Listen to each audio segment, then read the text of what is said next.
We announced 2 or 3 months ago a really interesting, kind of first of its kind partnership with the Machinists Union in New York. Now, New York's a little bit different for us than a lot of cities because of the regulatory system. The average driver is driving over 30 hours a week. Very different than like in New Hampshire, where the 85% of our drivers drive less than 8 hours a week.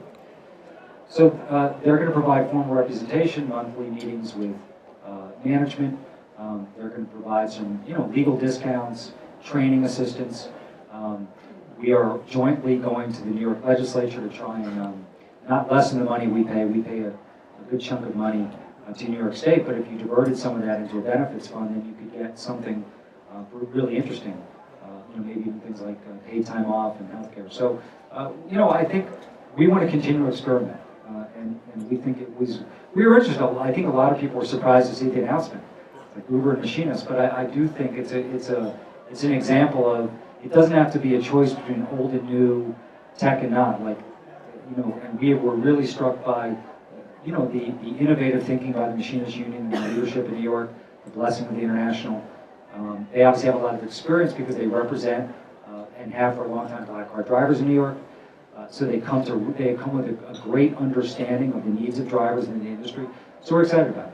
So we're going to continue to engage in conversations with a lot of people. We also announced, I think at the same time as the Guild announcement in New York of the Machinists Union, we are experimenting and have some consultants helping us on the issue of portable benefits, which is an important discussion. So I think, hopefully we can all learn from arrangements like this and dig in a little bit more and do more work on this. It's also, I think, important to understand what's most important to the drivers, and that may be a little bit different in New York than in some other places, where the control of money and time is the reason people drive on our platform. And a lot of people, and this is very different than the traditional way we think of work.